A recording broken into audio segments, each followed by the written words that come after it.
Bom, gente, boa tarde. Aqui nós estamos na última mesa, né, do simpósio do PPG em Ciência da Literatura. Eu pedi licença aqui para minha querida professora Marta Alckmin, que vai mediar a mesa dos egressos, para fazer uma fala um pouco mais, talvez, institucional, assim, né, de encerramento desse evento. Foi um evento que a gente começou, na verdade, a pensar no último simpósio, né, no simpósio de 2019, uma vez que né, é um ano comemorativo de 50 anos do PPG, de 100 anos da UFRJ. Nós gostaríamos, claro, de que o evento, né, tivesse ocorrido de uma forma presencial, com todo mundo agora se encontrando no corredor e já pensando depois, né, também como que a gente vai continuar a conversa depois das mesas, né, como continuaríamos a conversa. Infelizmente, claro, todo mundo sabe por que a gente está fazendo online, mas de todo modo eu gostaria de agradecer muito a presença dos autores, né, dos doutorandos e mestrandos que se dispuseram a fazer a apresentação aqui, nesse formato, né, eles já estão encaminhando, são os concluintes, encaminhando para as defesas, tanto de dissertação de mestrado e doutorado. A gente tem agora uma mesa de egressos, né, ou seja, de alunos que já completaram ou mestrado ou doutorado, fizeram tem uma trajetória no PPG em Ciência da Literatura. Para a gente é muito importante e é uma felicidade ter a presença dos egressos, né, também no evento, saber, né, a gente manter esse contato, saber em que medida o PPG fortaleceu uma prática, continua, né, dialogando com a prática desse pesquisador ou do professor, né. Então, para a gente é muito importante. Agradeço muitíssimo a presença do Gabriel, do Leonardo e do Luiz Guilherme. Agradeço também novamente a Marta, e queria fazer só duas observações em relação a esse formato é uma, na verdade. Em alguns comentários no YouTube, eu percebi, pelos nomes ali, que teve uma participação de familiares, coisa que a gente presencialmente não tem, né? Então, pai, irmão, tio, vô, oi filha, tô te vendo. Isso me causou uma coisa muito boa, assim, foi uma satisfação saber do acompanhamento também e de poder ampliar um pouco o debate que a gente faz para além ali no muro da faculdade, né? Talvez essa ferramenta aqui tenha nos mostrado isso, né? Que a gente tem algo muito potente para dialogar com a sociedade nesse momento difícil em que a universidade também atravessa, né, com todos os problemas que a gente sabe também. Então, para mim, foi uma satisfação ver o acompanhamento de pessoas que não frequentariam, que não estariam presentes, talvez no nosso simpósio presencial. Isso foi muito bom. Eu gostaria de encerrar minha parte aqui, que a gente tem essa mesa dos egressos. Como eu acho que a gente vive um tempo que ainda exige essa pergunta, eu li no início do simpósio de 2019 um poema da Zimbosca e gostaria de ler novamente, se vocês me permitem, antes de eu passar a palavra para a Marta. O caso do século. Era para ter sido melhor que os outros do nosso século XX. Agora já não tem mais jeito.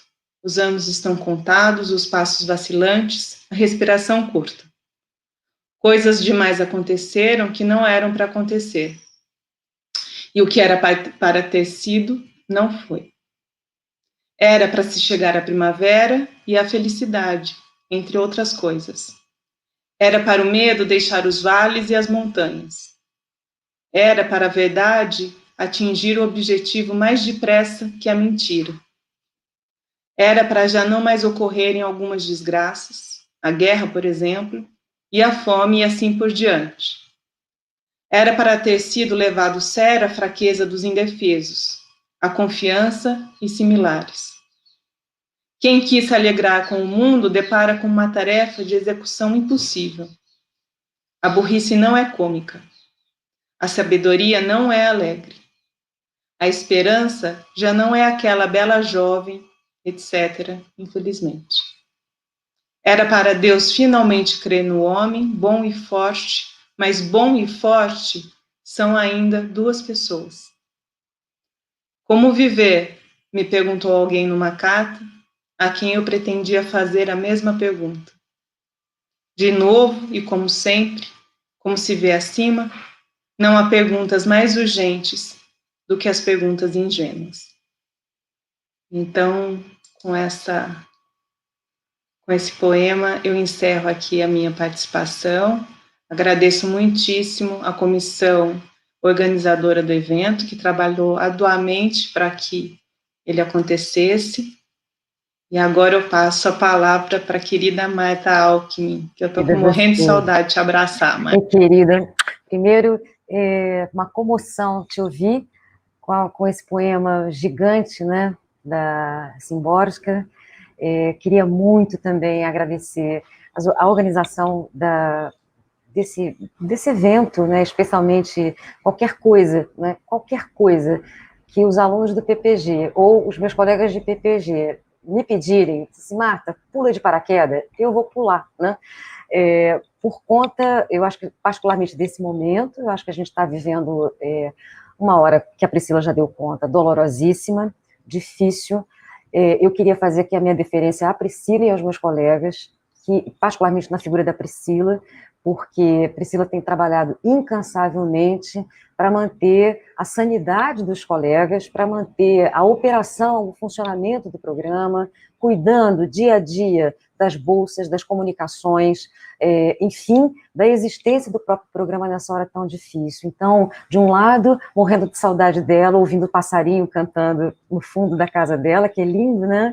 Do outro lado, ouvindo essas palavras bonitas, ao mesmo tempo um pouco de vontade de chorar também, porque não tem como não ouvir um poema e ficar indiferente a ele, especialmente o modo de leitura da Priscila. Enfim, eu estou muito feliz de estar aqui, contente por estar participando, particularmente porque, de fato, é muito importante que a gente conheça os nossos egressos, né? O egresso, ele não é, na verdade, um número, uma matemática. O egresso, na verdade, é toda uma história pessoal de investimento dos orientadores, dos professores, e também, obviamente, um motivo de muito orgulho nosso. Eu acho que quando a gente consegue fazer uma reunião de egressos como essa que a gente fez hoje, espero que façamos nos próximos anos, a gente não está dando uma satisfação pública CAPES. A gente, na verdade, está fazendo uma deferência aos nossos colegas, professores orientadores, e a gente está também desejando um futuro de muita construção, de muita intervenção, seja no espaço da pesquisa, seja no espaço das artes. E eu combinei uma dinâmica, depois dessa pequena forma de agradecimento, eu combinei uma dinâmica entre os três convidados nossos aqui. Eu faria a apresentação, ela já está, na verdade, circulando nos flyers, nos documentos de divulgação, mas acho que é importante a gente dizer sempre.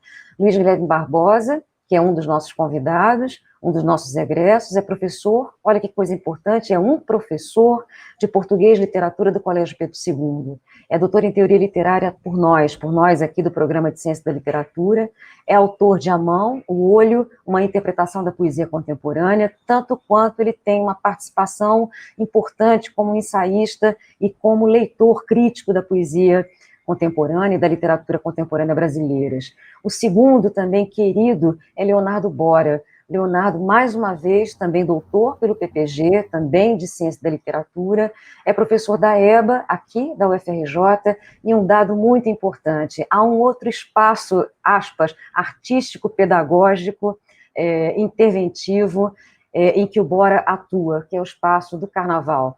Bora também é carnavalesco, e foi um carnavalesco que teve nos últimos anos uma projeção muito grande. Eu acho que ele vai poder contar para a gente que tipo de elaboração artística ele produziu nessas últimas participações dele como carnavalesco. E a gente tem Gabriel Chagas também, que nesse momento é doutorando em teoria literária. O convite foi feito porque há um traço singular na biografia do Gabriel, que é o fato dele ter sido premiado com o Prêmio Nacional Antônio Cândido. Isso ele vai poder contar para a gente, compartilhar o que significa, neste momento, receber um prêmio, ainda mais fazendo alusão a um nome caríssimo para todos nós, que é o professor Antônio Cândido. E vamos começar, então, o conversê, como se diz lá no mundo do interior, né? A conversa é uma conversa livre, mas, ao mesmo tempo, é uma conversa que tem, de certa forma, um pequeno norte, um pequeno guia. Não é? A gente quer dar conta de que, nesse cenário de egressos, a gente tem 3 professores. Isso é de uma dimensão, de uma relevância muito importante. O nosso PPG colocou, colaborou, trabalhou para a produção de professores no nível básico da educação, ou no nível médio de ensino, ou mesmo no nível universitário, pessoas muito qualificadas pela sua trajetória intelectual, pela sua trajetória de pesquisa. Segundo, a gente vai tentar também conversar um pouco sobre esse processo de formação e elaboração das teses, não para compartilhar, a gente brincou aqui com as vitórias, porque a vitória está dada no nome de cada egresso aqui, na biografia de cada egresso. A gente quer tratar desse processo, muitas vezes, difícil de construção de um objeto, de torná-lo sustentável a partir de argumentos, e isso, obviamente, é uma forma de pensar como se vai se constituindo um pesquisador. E acho que, do outro lado, também, nesse conversê, a gente carreia para a roda, para essa ciranda de conversa, o fato de que esses egressos, em certa medida, viveram momentos de entrada na universidade politicamente em momentos diferentes. E isso faz todo um marco importante. Mais uma razão para dar as boas-vindas de volta à universidade, de querer vocês perto da gente, não só hoje, mas que vocês possam, enfim, estar conosco nas mesas, discutindo com a gente, não só como egressos da universidade, mas como intelectuais que o programa respeita, parceiros nossos de pesquisa, e que é, obviamente, uma honra muito grande para estar conduzindo essa conversa. Eu aleatoriamente vou escolher, e aí eu não sei se a gente pode fazer esse cruzamento, mas eu vou escolher assim, né? Vou escolher Luiz Guilherme. Pode começar com o Luiz Guilherme. Eu suponho, né, é menos tímido com relação a essas tecnologias, não sei, foi uma escolha aleatória, porque todos somos parceiros nessa conversa bonita que eu acho que a gente pode ter com a intervenção de vocês. Guilherme, a palavra é sua, muito bem-vindo de volta ao FRJ sempre, tá? Marta, obrigado. Não sei se você acertou sobre essa questão da timidez, mas eu topo, começar. Com dúvida, né? Ou seja, antes de tudo, eu queria agradecer muito o convite. Eu fiquei muito alegre de receber o convite para falar como egresso, né? Participando do que, pelo que eu percebo, vem sendo chamado de corpo social do programa de pós-graduação, né? Uma palavra que me chama a atenção porque, né, traz tanto esse lugar do corpo, esse lugar erótico, como também essa, né, ao mesmo tempo essa coletividade, né? Então, esse corpo social, então, que é integrado também pelas pessoas que passaram pelo programa e que traz, então, essa questão de algum modo, eu fiquei pensando que uma das coisas que eu poderia trazer é o que eu fiz com isso, né? Ou seja, porque é um pouco a gente fica tão, como a Marta já disse também, a gente fica tão engajado, né, no desafio de escrever a tese, de escrever a dissertação, que é um desafio, de fato, de muita exigência e também liberdade de pesquisa em geral, né? Muito rigor e também autonomia, né? Então, e ao mesmo tempo, né, esse depois, né, o depois da tese, o depois do programa, ele às vezes se coloca em questão. E eu penso, assim, o que eu poderia dizer em relação a isso, né, é que, de algum modo, esse depois se coloca em questão, no meu caso, assim, como um desejo de expandir isso que eu posso chamar de uma experimentação do estudo que a pós-graduação parece representar, né? Seja um encontro entre pessoas, professores, alunos, que estudam objetos muito diversos, em geral, que é o caso também dessa mesa, né, como a Marta também já trouxe, e de maneiras muito diferentes, mas que se encontram no mesmo programa, e que, portanto, né, pelo próprio nome, o programa, né, ou seja, tem algo aí de programático, né, nessa coletividade, e que vai se alterando historicamente. E aí, nesse ponto que eu gostaria de levantar e trazer como começo, assim, de papo, né, é esse lugar do professor, que somos, assim, nessa mesa, e do professor, no meu caso, e também do Gabriel, das escolas, né, ou seja, do que chama de ensino básico, e em que medida os campos da teoria literária e da literatura comparada, eles podem ser pensados em termos do ensino básico, na medida em que é muito comum se pressupor que o ensino básico lida com a história da literatura brasileira, e que, portanto, ele tem uma aproximação, né, no campo das especialidades em letras com uma outra área, com outro campo, enfim, né? E, no entanto, é aí que mora a questão e que gostaria de trazer, assim, para a conversa. Ou seja, um dos pontos, assim, que pensei, e aí, se Marta fica à vontade também para conduzir, se eu me estender, né, mas desejo mais trazer, assim, pontos para a gente conversar, naturalmente, mas um dos pontos que eu me peguei pensando, né, diante desse convite, foi um lugar que para mim é muito recorrente na convivência com todos, assim, com os colegas de trabalho, professores da escola, com os meus alunos adolescentes, com os colegas e amigos da universidade, muito comumente a gente fazer uma leitura da escola como um espaço de repetição dos saberes ou de estereotipação dos saberes, né? Ou seja, como se a escola fosse um espaço de um saber programado e que já está codificado, né? Se a gente for pensar, eu às vezes brinco fazendo uma caricatura, que talvez ela já não seja uma realidade, mas hoje, na escola brasileira, mas 10, 20 anos atrás ela ainda era uma realidade, né? Que o ensino médio que trabalha com literatura, ele faz um percurso por livros canônicos e que tem uma série de escolhas que são mais ou menos automáticas, né? Então, em algum momento você vai ler alguma coisa do José de Alencar, provavelmente uma narrativa curta, talvez Iracema, mas Iracema tem um vocabulário difícil, então 5 minutos é uma novela mais palatável, e aí quando você passa para o final do século XIX, é muito importante ler Machado de Assis, mas imagina, Memórias Póstumas é um livro muito difícil, vamos pensar Dom Casmurro, porque tem uma história de amor ali, os adolescentes vão se interessar, mas aí o Alienista é mais curto e trata a questão da loucura, aí depois passamos para Aloysio Azevedo e vamos ler o Cortiço, aí chegamos no século XIX com Lima Barreto, Três Fins de Policarpo Quaresma, naturalmente, para debater a questão da nacionalidade, aí passamos para o modernismo, mas Macunaíma é tão difícil, né? Não vamos levar isso para os adolescentes, vamos ler Vidas Secas, que é mais curto, um vocabulário, né, menor, etc. E aí, claro, Guimarães Rosa também tão difícil, vamos ficar com a Hora da Estrela, né, da Clarice, também uma narrativa curta, ou seja, eu suponho aqui que eu tenha feito uma narrativa que parece com a formação de muitos que tiveram literatura na escola, né, no ensino médio, e, no entanto, como disse, eu penso que essa não é, talvez, a realidade, mais, ou seja, claro, careceria de uma, né, eu estou falando de uma impressão no campo de escolas do Rio de Janeiro, com colegas com quem dialogo, mas eu penso que essa não é mais uma realidade, né, e aí, então, que estaria em jogo, né? E aí eu vou trazer, então, pequenos pontos aqui para jogar para frente, né? Para não me estender. De algum modo, eu penso que hoje um dos pontos muito prementes assim, nos debates escolares, eu penso também universitários, são as questões das autorias, né?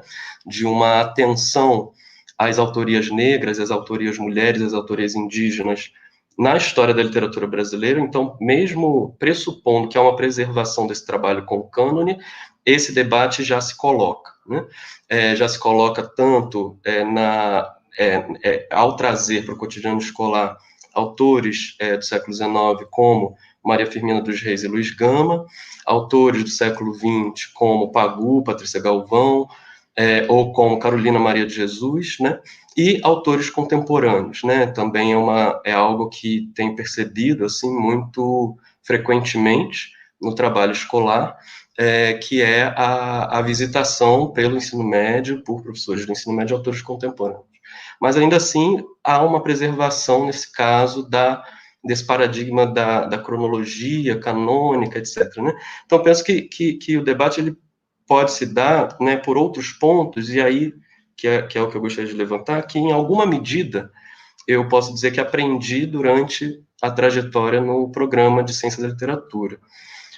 Um deles é de pensar, no campo da literatura comparada, a categoria do nacional na escola, né? Ou seja, de pensar se a escola é um espaço de diversas disciplinas, é um espaço de encontro entre professores de diversas especialidades, e há uma perspectiva crítica consensual de que esses professores trabalhem em diálogo e conjuntamente. Então, o trabalho com as traduções, ele é premente, ou seja, ali nós encontramos professores de espanhol, professores de inglês, professores de francês, em geral, dependendo de escolas específicas a outras línguas, com os quais nós podemos trabalhar conjuntamente lendo traduções, né, de autores ainda no campo do cânone, né? Então, só para dar um exemplo, atualmente, eu e minha colega de trabalho, com quem compartilho o planejamento, que é uma colega nossa da Letras da FRJ, mas de um outro programa, uma doutoranda em Letras Vernáculas, a Cristiane Barbalho, nós estamos lendo com os alunos uma autora que é a George Eliot, né, uma novela da George Eliot, né, e é claro que no contexto que a gente está, eu estou trazendo apenas um nome e não estou pensando muito os desafios que o trabalho com texto como esse trazem, mas, ou seja, então, né, a questão do nacional é um ponto que eu gostaria de colocar, e a questão da literatura para além do nacional,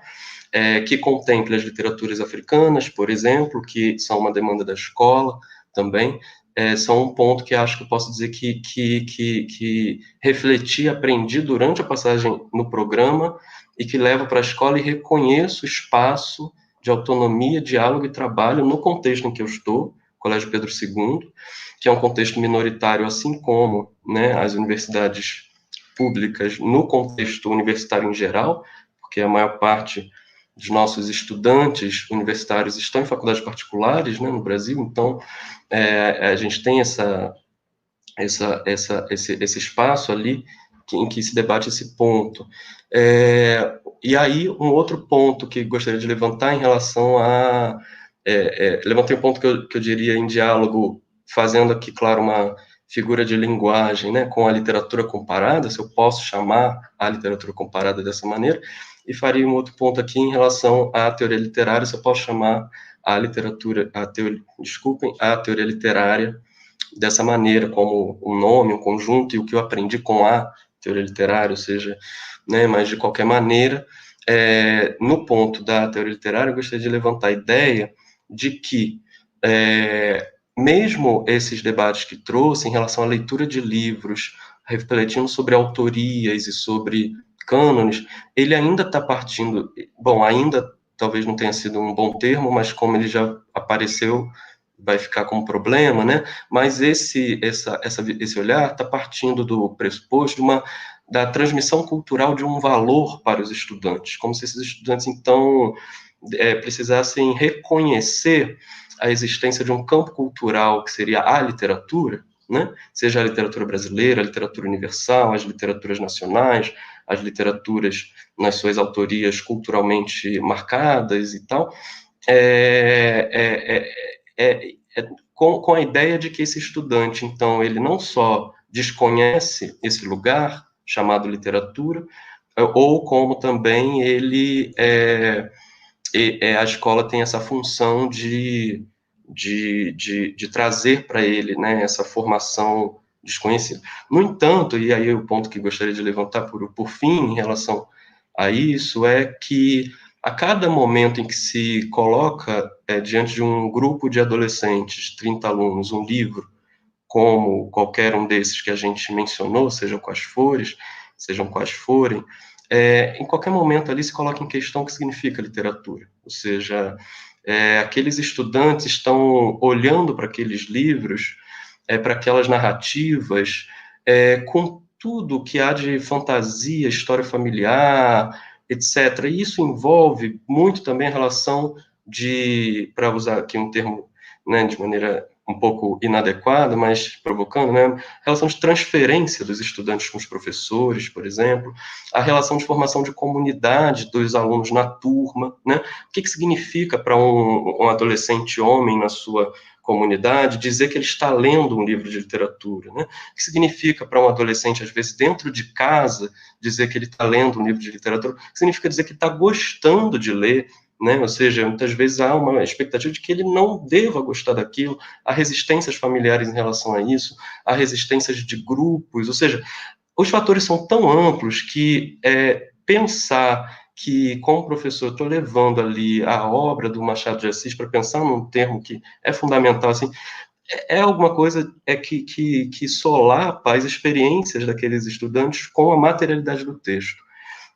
Então, esse trabalho ele acaba sendo um trabalho de conhecimento sobre o que pode significar o texto literário, o livro, narrativa, prosa narrativa, num espaço de sala de aula localizado nos seus contextos, nos seus territórios, ou seja, aquele grupo de 30, 40 adolescentes lendo aquele texto, o que esse grupo faz com esse texto, né? Pode fazer a partir, claro, das aulas, da provocação, das provocações do professor, do que o professor propõe como modos de mediação com aquele espaço textual. Porque, afinal de contas, a princípio, o espaço da educação básica, especialmente do ensino médio, que é onde eu tenho trabalhado, é o último espaço de contato formal de um cidadão letrado com a literatura, caso ele não venha a se especializar numa área que envolva a literatura. Então, se pensa uma sociedade letrada como um valor para a construção de democracia, por exemplo, a escola e o trabalho de literatura na escola acaba sendo um ponto fundamental nessa reflexão. E aí, nesse sentido, né, e fazendo a provocação final, um programa como esse, né, nosso, ou seja, o programa Por Onde Passei e Onde Vocês Estão, de ciência da literatura, ele acaba tendo um papel, pode ter um papel muito importante, não só na formação dos professores que atuam nesses espaços, como também na reflexão sobre o que pode significar a literatura, né, para crianças e adolescentes. Ou seja, que é uma questão que às vezes se coloca em termos de esse é o campo da literatura infanto-juvenil, da literatura para crianças e jovens, e eu estou procurando colocar aqui como um campo para a democracia, como um campo para a sociedade brasileira, ou seja, há uma questão de letramento na sociedade brasileira, ela é histórica, ela é fundamental, e por isso parece que qualquer intelectual que trabalhe com literatura, seja ele ou não professor numa escola básica, pode se preocupar com uma questão como essa, né? Mesmo que esse não seja o objeto de seu trabalho. Bom, então, deixo aqui algumas dessas provocações antes de... Perfeito, Guilherme. Eu acho que a gente já tem aqui uma ancoragem, né, por onde esse debate pode seguir. Agora eu vou completar, né, esse arco de intervenções chamando Gabriel, e aí depois eu já fiz o levantamento das questões aqui de nitroglicerina para o debate, e acho que a gente pode ter, na sequência do pensamento da escola básica, faria todo sentido, pelo menos para mim, que a gente incluísse nesse segundo momento Gabriel. Bem-vindo, Gabriel. Olá, boa tarde. Eu estava aqui torcendo para ser chamada em seguida, porque várias questões em relação à educação surgiram durante a fala. Eu estava aqui pensando, espero que me chamem para eu manter a minha linha de raciocínio. Estou muito grato, em primeiro lugar, por estar aqui, né, nessa mesa. E como a professora Marta já disse, eu sou doutorando do programa atualmente. Eu sou um egresso, mas ainda sou do programa, né? Tem esse movimento ambíguo. Eu sou egresso do mestrado, mas atualmente estou no doutorado. Esse programa foi tão fundamental na minha formação.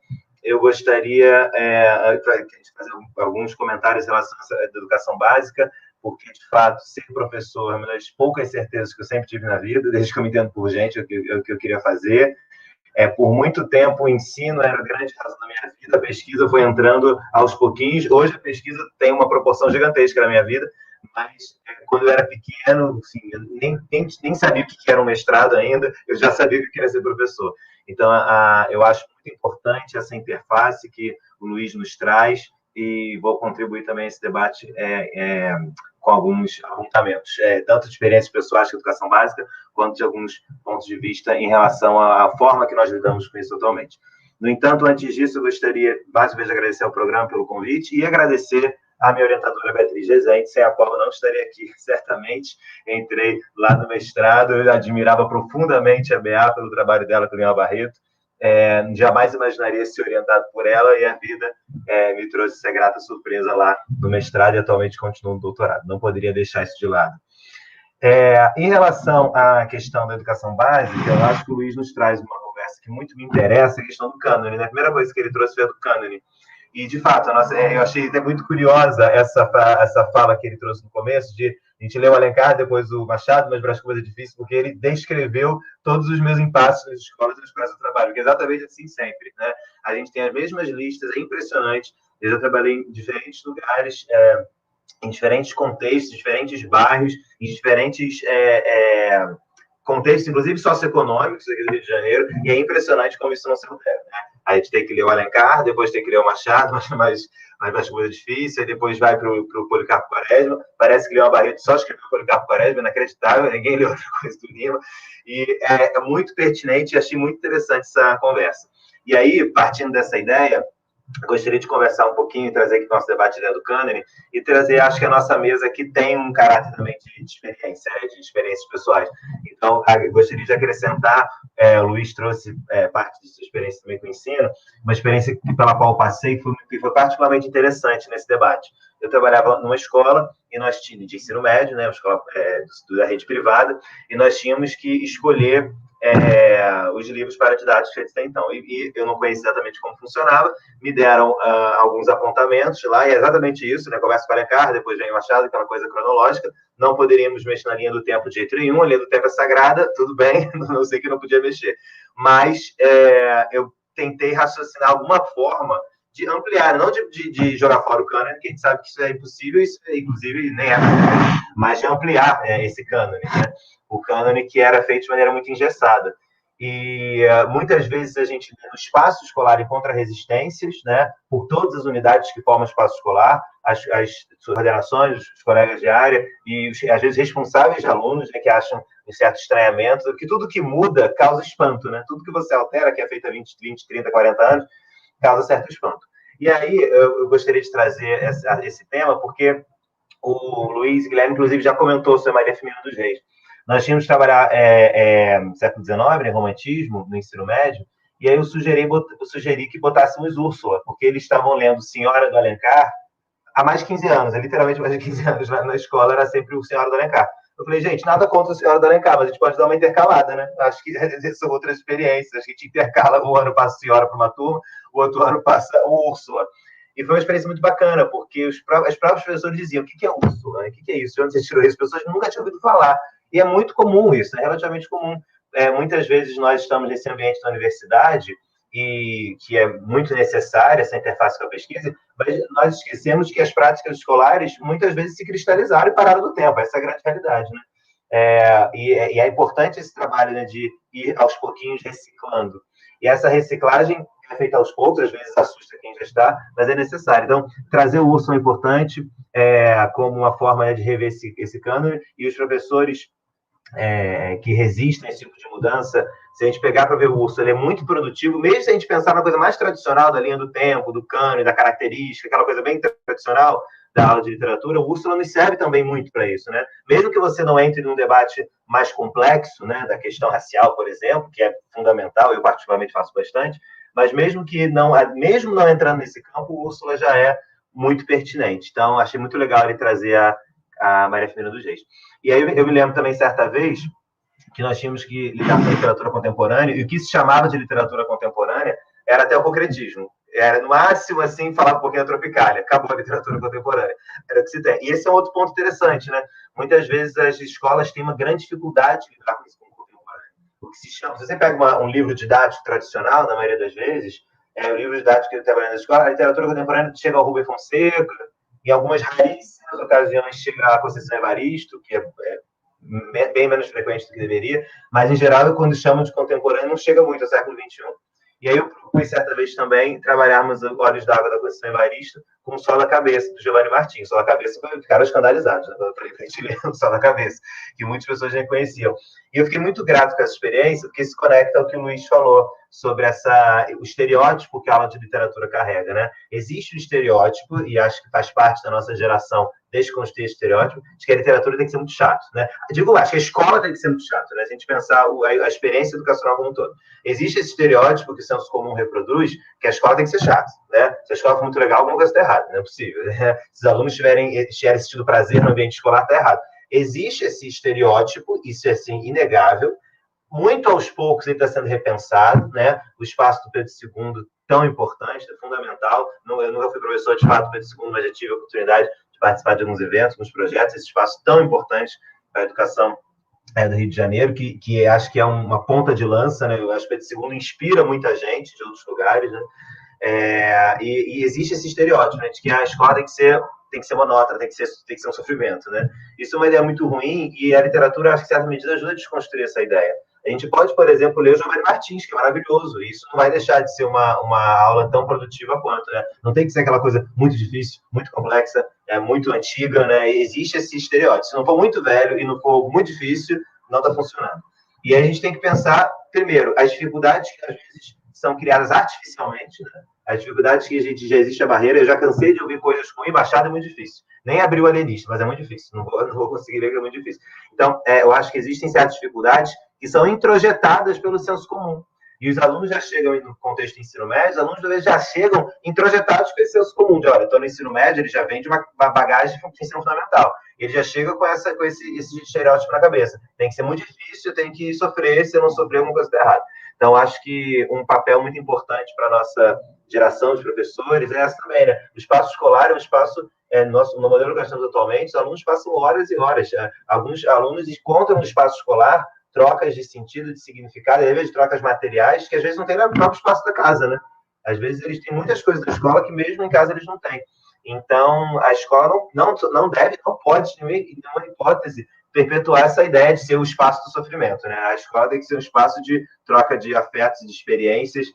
A nossa lógica, Foucault já nos explicou isso muito bem, né? A lógica que a gente tem até hoje de escola é uma lógica muito de punir mesmo, vigiar e punir, né? A expressão Foucault. Eu acho que a literatura, em certa medida, tem que ser repensada, porque se a literatura vira obrigação, né?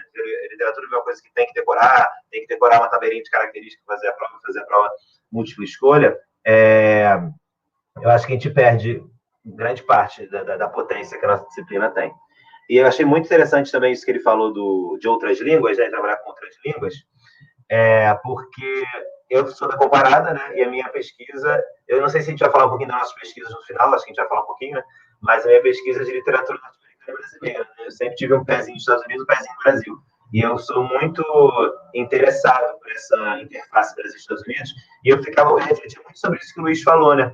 A gente tem que valorizar a literatura brasileira, é óbvio, né? A literatura brasileira tem que ser valorizada, mas às vezes parece que é proibido a gente fazer qualquer tipo de comentário fora e trabalhar com as traduções, e aí eu já fiz isso, que é uma coisa que particularmente eu acho que funciona bem.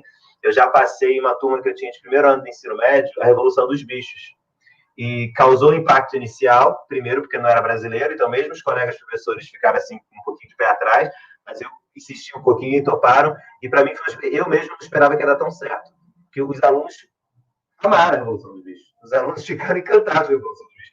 E isso que o Luiz falou sobre isso, de que significa um jovem chegar em casa dizendo que está gostando de um livro, eu achei muito pertinente essa fala, porque é algo pelo qual eu passo quando eu vejo uma coisa como essa. Os alunos, é um fenômeno muito interessante, os jovens de 15 anos de idade, lendo a Revolução dos Bichos, gostando e achando estranho que eu estava gostando. Eu falo, como é que eu estou gostando disso?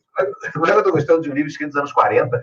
Às vezes eles mesmos estranhos, tipo, nossa, mas dá para ser legal isso de ler. Então, existe uma carga tão grande, né, de que leitura tem que ser chato, né, e que a escola tem que ser chata, que isso às vezes passa. E uma história, assim, cômica, mas muito, muito pertinente para a nossa discussão. Certa vez o aluno veio falar comigo e disse assim, professor, ele tinha 15 anos, professor, minha mãe disse que eu tinha que ler um livro fazer sua prova. A prova era sobre a Revolução dos Bichos. Eu falei, mas você leu? Ele falou assim, não, comecei a ler obrigado, né? Eu não ia ler, eu queria pegar o resumo na internet. Eu não ia ler, ele falou comigo. Mas a minha mãe obrigou e disse que eu tinha que ler 20 páginas por dia, senão ficar de castigo. Eu falei, nossa, achei aquele método muito, muito radical. Eu falei, nossa, mas o que aconteceu? Ele falou, nem precisa ficar de castigo. Eu comecei a ler, eu comecei a achar realmente legal a Revolução dos Bichos, e o castigo não foi necessário. Então, eu achei essa história particularmente bizarra pelo método que foi aplicado, mas também interessante, né? Um jovem de 15 anos que já entra naquela experiência, partindo do princípio que vai ser chato, vai ser desagradável, e quando ele abaixa a guarda, ele vê que não é chato, né? Ele vê que pode ser pertinente, pode ser legal. E a Revolução dos Bichos, particularmente, realmente até em termos de linguagem, é algo muito atual, né? Para o momento que a gente está vivendo, eu acho que nem tem que explicar muito. Um jovem de 15 anos entende perfeitamente toda a atemporalidade de uma obra tão importante quanto a Revolução dos Bichos. Bom, eu não vou me estender tanto, que acho que nós temos muitas outras questões. Posso só falar mais uma coisinha? Vamos passar a palavra. Posso só fazer um comentário? Ainda sobre essa relação, e inclusive acho que o Luiz e o Leonardo podem até falar melhor do que eu, essa interface com as outras artes. Eu participei de um evento na escola na qual eu trabalho em homenagem aos 2 anos da morte do Irregular, né? O Irregular foi em 2016, em 2018 nós temos uma feira lá, todo ano tem um evento literário, e foi todo em homenagem ao Irregular, dos 2 anos da morte dele. E um grupo de adolescentes lá da nossa escola musicalizou alguns poemas do Irregular. E aí eu vou jogar assim só provocação, para a gente pensar os estigmas que ainda atravessam a nossa experiência escolar. Porque um deles tocava violão e musicalizou num ritmo meio bossa nova. E ele ficou muito orgulhoso do que ele fez, realmente ficou lindíssimo. Um dos outros ficou muito envergonhado e não estava querendo falar para os outros professores que tinha feito. Eu achei estranho. Falei, mas por quê? O que houve? Você não gostou? Ele falou, não, eu gostei muito, mas eu fiz Irregular em versão hip-hop. E ele estava achando que ia ser execrado, porque ele transformou o Irregular numa coisa meio rap e hip-hop. E ficou genial o que o garoto fez. Foi uma coisa incrível, eu fiquei encantado. Ele pegou uns poemas do Irregular e misturou uma coisa meio rap, meio hip-hop, e ele ia brincando no meio, improvisando. Só que perceba, né? A gente carrega, e quando eu digo a gente, toda a comunidade escolar carrega tanto estigma para dentro da escola, que o menino que fez uma coisa meio bossa nova, uma coisa que é socialmente muito mais reconhecida, não estava com nenhum tipo de problema. E esse jovem que fez uma coisa, aí no meio tinha uma batida meio de funk também, esse jovem que fez uma coisa meio rap / funk, com ritmos urbanos, digamos assim, estava com medo de ser repreendido. Aí eu fiquei pensando, gente, olha a que ponto chegamos, né? O menino faz uma coisa tão original, tão interessante, tinha medo de levar bronca por causa do que ele fez. Eu acho que isso é muito sintomático, né, do jeito que a gente lida com a literatura e com a educação de uma forma geral. Bom, não vou me estender tanto, joguei aqui minhas provocações, depois a gente continua com outros pontos. Obrigada, Gabriel. Agora eu convido o Leonardo, que está num lugar também muito privilegiado, né? Nessa zona de tensão entre arte, literatura, carnaval, criação, né? Bem-vindo, Leonardo. Boa tarde a todos, boa tarde, Marta, obrigado. Também vou iniciar com os agradecimentos de praxe. Agradeço imensamente ao convite do programa para participar dessa mesa, fiquei muito feliz. É sempre uma alegria me sentir parte do programa, né, de pós-graduação em Ciência da Literatura, onde vivi 6 anos sequenciais ao longo do mestrado e do doutorado, na Faculdade de Letras, da qual nunca saí, né? Permaneço enquanto professor da Escola de Belas Artes, que está albergada durante esse período, em decorrência do incêndio que ocorreu no prédio da reitoria na Faculdade de Letras, então acabei emendando e permaneci lá. Depois do doutorado, Gabriel mencionou a BA Beatriz Rezende, eu iniciei a pesquisa no pós-doc, né, no Programa Avançado de Cultura Contemporânea do PAC, que está interrompido, não sei como está a situação. BA pode puxar minha orelha, preciso me inteirar sobre isso. Porque em paralelo a essa trajetória, né, 6 anos de pós-graduação, entre o mestrado, o doutorado, as pesquisas e toda a vida efervescente, né, que é essa passagem rápida, hoje percebemos que rápida, pela pós-graduação envolve, eu também desenvolvi esse trabalho, como a Marta antecipou, com o carnaval, enquanto carnavalesco. E se discutimos tanto, né, e permanecemos a discutir o que é literatura, o que é arte, o que é o ser das coisas, essas questões se tornam ainda mais espinhosas e tensas, como Marta bem mencionou, quando se trata de responder essa pergunta, né, o que eu sou enquanto carnavalesco, porque eu também não sei quais os contornos, quais os limites dessa profissão, de feições tão híbridas, tão fluídas, tão inapreensíveis, para usar de um termo que me acompanhou tanto ao longo dessa trajetória na pós-graduação. As coisas caminharam muito lado a lado. Então, a minha experiência sempre foi lá e cá, nesse entre-lugar, caminhando nesse caminho ramificado, tentando entender, em busca dessa terceira margem, desse entretom, desse terceiro tom. Por um lado, as pesquisas, a vivência na Faculdade de Letras e todas as teias sociais construídas ao redor disso, a figura sempre presente do meu orientador, Fred Góes, a quem mando um afetuoso abraço, tenho muitas saudades das conversas travadas com o Fred.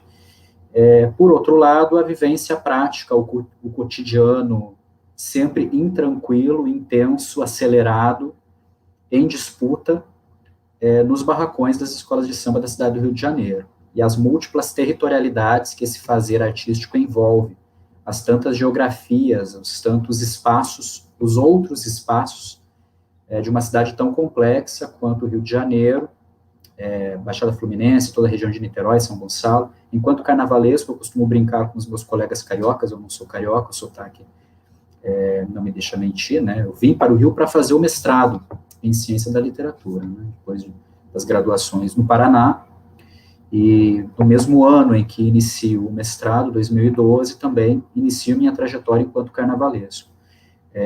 Eu conheço, talvez, mais toda a macro-região, né, do Rio de Janeiro que muitos colegas cariocas, porque o trabalho com o carnaval realmente dilata todas as fronteiras, né, dessa malha urbana. Então, foi uma vivência, continua sendo, extremamente complexa, desgastante, e em paralelo a isso, a docência, né, porque eu me senti muito contemplado com uma fala do Gabriel, né, quando ele iniciou a apresentação dele, dizendo que tem poucas certezas na vida, e uma delas é que sempre quis ser professor, no meu caso também. Né, eu sou uma criatura de pouquíssimas certezas, mas uma delas é essa, eu sempre quis ser professor, inclusive esse desejo de ser professor, talvez, em algum momento lá atrás, no início da trajetória acadêmica, ainda nas graduações, diante de tantos dilemas que se apresentam, né, aos 17 anos, eu tenha deixado de lado uma possível trajetória mais sólida enquanto estudante de graduação na área específica, essas expressões também tão esquisitas, mas vamos lá, das artes, né, porque eu sempre ficava nesse entre-lugar, né, tendo que optar ou pelas graduações em Letras e História, que foi o meu início, ou pela Belas Artes, pela Faculdade de Artes do Paraná. Eu acabei optando por Letras e História, porque tinha essa certeza inabalável de que queria ser professor. No meio do caminho, acabei trocando a História pelo Direito, e dentro da Faculdade de Direito, ao longo das pesquisas de iniciação científica, a gente pode depois expandir essa prosa a respeito da pesquisa, né, da importância da pesquisa, principalmente nesse momento em que a gente vê todos os ataques que a pesquisa sofre no nosso país. Ainda durante a pesquisa, eu entendi que, além de querer seguir a carreira acadêmica, né, de ser professor, eu era um sujeito situado nesse lugar das indefinições, nesse entre-lugar, na transdisciplinaridade. Era nesse espaço conflituoso em que eu conseguiria elaborar o meu raciocínio intelectual, a minha linha de investigação. Era este espaço que me convidava às travessias. Então, as minhas pesquisas, ainda durante a graduação em Direito, na área dos direitos humanos, já eram totalmente transdisciplinares, em diálogo com a literatura e com as narrativas carnavalescas. E essa sede, né, esse desejo de trânsito na transdisciplinaridade foi intensificado durante o mestrado e o doutorado, quando consegui desenvolver duas pesquisas complementares, na verdade, um desdobramento. A pesquisa do doutorado não é uma continuidade, mas ela não existiria sem tudo aquilo que desenvolvi ao longo dos 2 intensos anos do mestrado. Consegui exercitar ainda mais essa transdisciplinaridade, pesquisando as narrativas de enredo de Rosa Magalhães, que é uma narradora, artista plástica, carnavalesca, cenógrafa, figurinista, e aí a questão das rotulações, né? E como eu já disse, em paralelo a isso, esse trabalho enquanto carnavalesco, que eu encaro de saída enquanto um trabalho de narração, né? Um trabalho de escrita, porque é um trabalho extremamente específico, num campo muito restrito. Se nós costumamos falar em bolha literária, né, e essa ideia já quase desgastada, né, das bolhas, no campo específico do trabalho enquanto carnavalesco, a questão é ainda mais restrita, né, porque é óbvio que qualquer cidadão da cidade do Rio de Janeiro, goste ou não de carnaval, entende o que é um desfile de escola de samba, mas poucos são aqueles que já se aventuraram pelos bastidores para compreender toda a complexidade da cadeia produtiva, e aí estamos falando de relações de trabalho as mais diversas e complexas, e todo o exercício intelectual que está por trás de cada uma dessas narrativas, né? O desenvolvimento de um enredo em todas as suas etapas, a começar pela narração, porque a figura do carnavalesco, ou pelo menos o protótipo do que se entende por carnavalesco, é uma figura que envolve uma certa ideia de totalidade, às vezes até um pouco romantizada, né? A gente pode dialogar com a ideia, né, de obra de arte total do Wagner, inclusive há alguns pesquisadores que analisam a questão a partir dessa perspectiva, porque é um sujeito que não apenas detém o poder da narrativa, o que já é uma posição extremamente privilegiada, como é o responsável pelos aspectos cênicos e de figurinos, né? Assina os carros alegóricos, ou seja, as cenografias caminhantes, né, ambulantes, e as fantasias, o conjunto de figurinos. Então, é um volume de trabalho enorme, que envolve muita gente, envolve muita pesquisa, e que é ininterrupto, né? Não há a possibilidade da pausa, né? Não há a possibilidade do intervalo, né? Eu acabei vivenciando um pouco esse intervalo no ano de 2017, porque esse é um dado interessante, eu nunca trabalhei sozinho enquanto carnavalesco, inclusive não é do meu interesse, eu sempre dividi a criação, então sempre fui coautor, né? O que também revela um pouco da minha percepção do que é o fazer artístico e do que é transitar por esses espaços tão conflituosos. No ano de 2017, eu e Gabriel Haddad, com quem assino, né, as criações carnavalescas, desde 2016, desde 2015, aliás, em dupla, antes já havia participado de outros coletivos artísticos. Optamos por não desenvolver nenhum carnaval, e aí tive a possibilidade, graças ao PPG, né, de Ciência da Literatura, de ter um período de mobilidade acadêmica na Université Nice, na França, onde pude pesquisar também o carnaval de lá. Na verdade, não era uma pesquisa formal, era uma vivência, mais acabou sendo uma confluência, né, na minha pesquisa sobre as narrativas de Rosa Magalhães, esse imaginário aparecia muito, porque a Rosa já dialogou bastante com todo o imaginário que envolve sociedade de corte e a cultura francesa como um todo, e inclusive já havia dialogado explicitamente com o Carnaval de Nice, que influenciou bastante a construção de um programa festivo no Carnaval brasileiro, ali na transição do Império para a República, principalmente nos primeiros anos da República. Mas fora isso, é uma sequência ininterrupta de narrativas desse exercício que me levou, entre outras coisas, à Escola de Belas Artes, né? E aí eu quero falar um pouquinho, muito brevemente, depois a gente expande essa prosa, sobre essa vivência enquanto professor da Escola de Belas Artes, uma instituição tão próxima e tão distante, né? 2 prédios vizinhos que agora estão unificados, né? Essa junção um pouco forçada, que se é que é possível enxergar algo bom em algo terrível quanto o incêndio que ocorreu na reitoria, é que essa convivência um pouco forçada, para mim que sou oriundo, né, que me considero, sou egresso da Faculdade de Letras, é muito prazerosa, porque eu continuei lá enquanto professor substituto ao longo dos últimos 2 anos, e na Escola de Belas Artes eu trabalho 3 disciplinas, essa palavra formal que também acho horrorosa, já que o Gabriel também mencionou Foucault, né, está mais no campo do exército que no campo do saber, que a gente entende por troca de conhecimento, eminentemente teóricas, né? Semidramaturgia 2, que é um campo de análise enorme, né? A ementa começa na Comédia dell'arte e vai até o final do século XIX, com realismo, naturalismo, teatral. Semidramaturgia 4, que é basicamente as múltiplas teatralidades contemporâneas, e Estética aplicada às artes cênicas 2, que é um curso de filosofia da arte.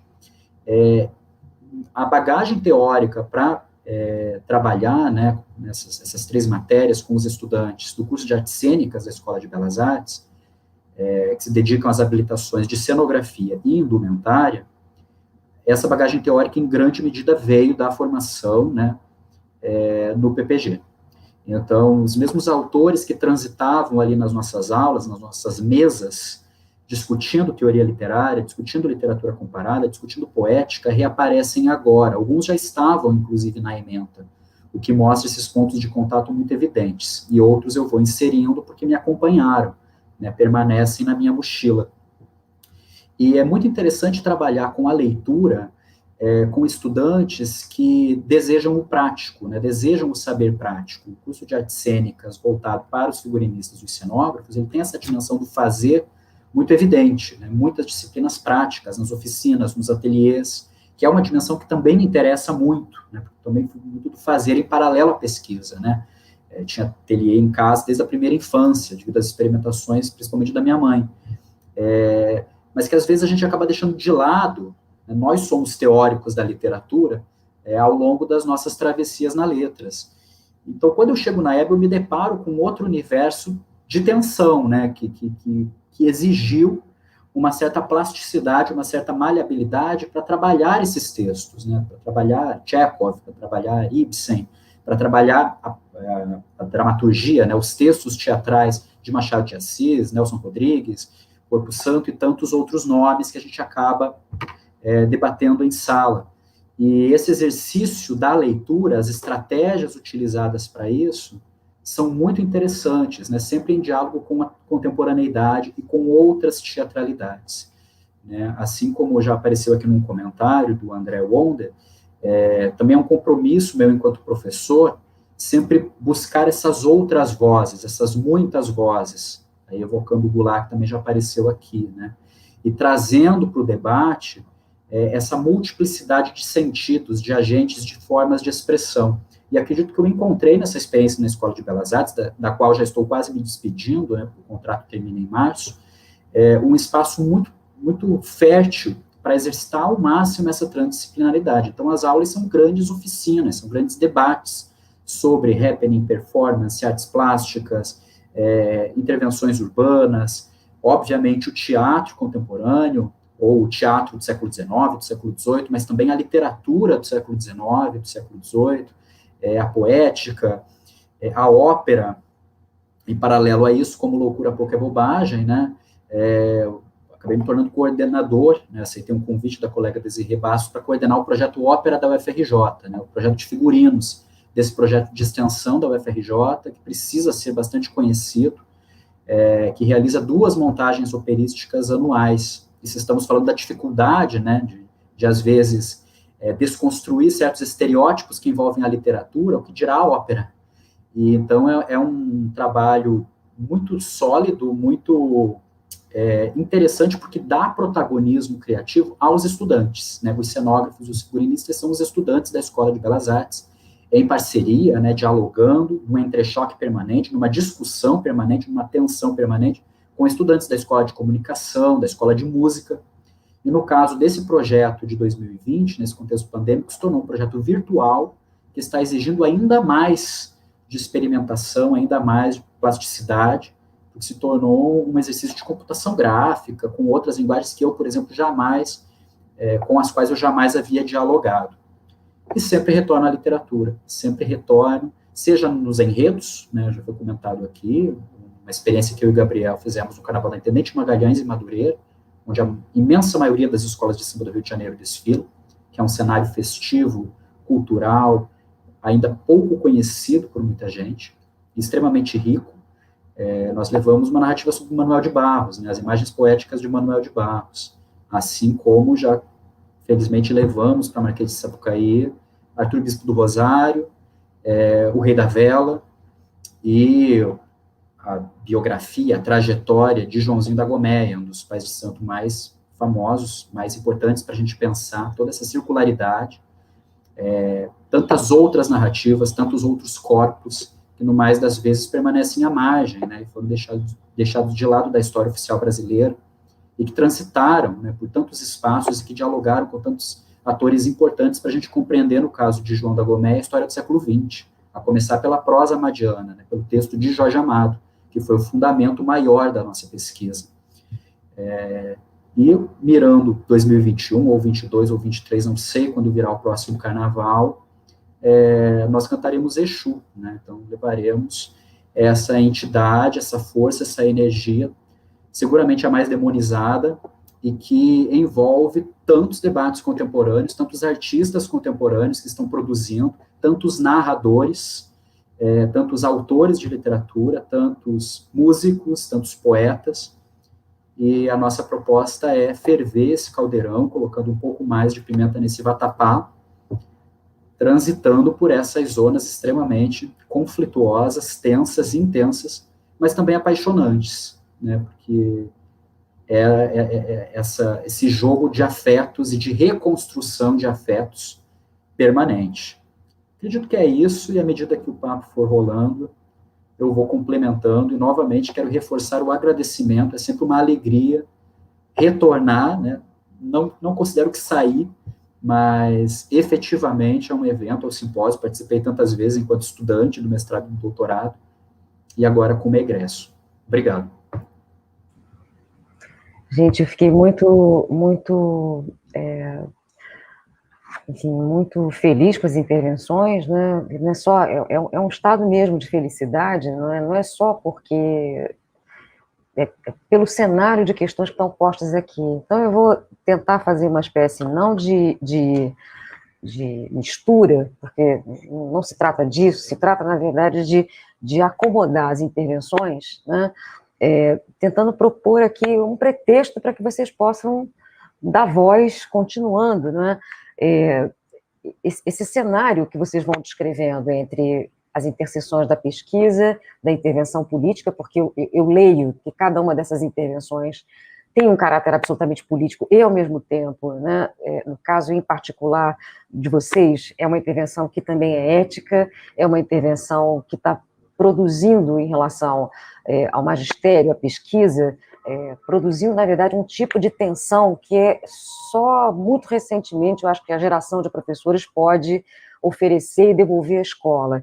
Eu fui tratando aqui de apontar questões que me parecem que colocam numa espécie de alinhamento, um alinhamento de tensões, se a gente for falar assim, né? De um lado, a intervenção do Guilherme, que levanta pontos que me parecem que fazem um cruzamento entre o tipo de intervenção particular, inclusive, do próprio Bora. De um lado, as tensões em relação ao nacional, que é um tema delicadíssimo para todos nós, até hoje, né? Um nacional que vai se constituindo, não a partir de uma universalidade, nem de uma unidade, mas a partir da fratura, a partir da dissensão, a partir do desencaixe, e eu acho que o trabalho de vocês, seja você no Pedro II, seja o Gabriel, seja o Bora, na verdade a gente tem uma dimensão do nacional, numa espécie de giro, de rotação, que aponta para muitas direções, levantando aí a partir da fala do próprio Guilherme. Eu tenho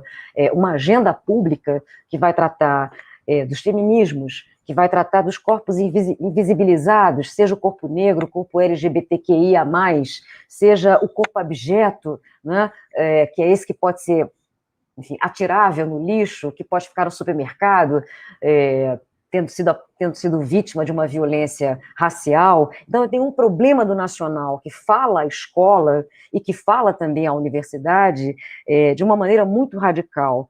De outro lado, ainda pautando o Guilherme, além desse problema específico do nacional, tem um para além do nacional, né? Esse para além do nacional, não só no cruzamento de convite interdisciplinar, com colegas que vão trabalhar com outras literaturas, sejam as africanas, sejam as pós-coloniais de outros lugares, mas há também um pós-nacional, um para além do nacional, remetendo à própria ideia de que, olha, há algo múltiplo nesse o para além do nacional. Ele está grávido aí de possibilidades de semânticas, né?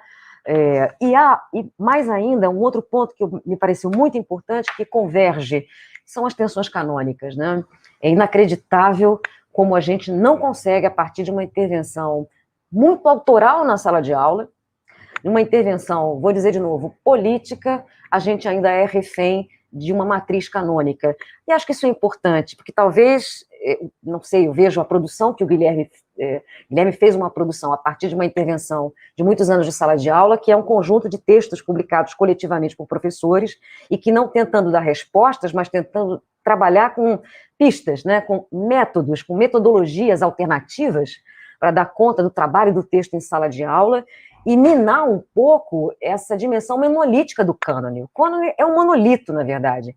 E eu tenho a impressão que o trabalho de vocês vai produzindo nesse monolito fraturas muito pensadas, né? E ao mesmo tempo dizendo, olha, há um cânone, mas eu posso, na verdade, tensionar esse cânone, revisitar nesse cânone, esse repertório que torna o cânone algo que é sempre uma decisão política. Alguém decide, né?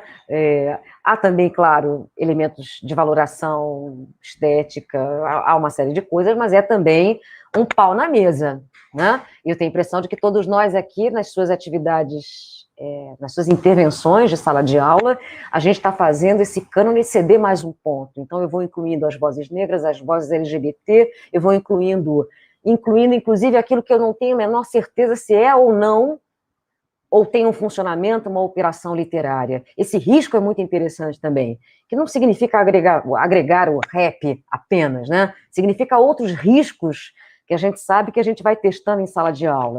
E no final, eu vou vendo aqui uma espécie de campos chaves entre nós aqui. A palavra território, que tanto pode estar nas práticas pedagógicas de cada um de vocês. Território, porque em sala de aula eu tenho camadas de vozes que são oriundas de territórios periféricos, territórios negros, territórios múltiplos. Vejo aqui um enlaçamento entre território e experiência, ouvindo muito a fala do Guilherme e do Gabriel, nesse território, a evocação de experiências a partir de muitas subjetividades.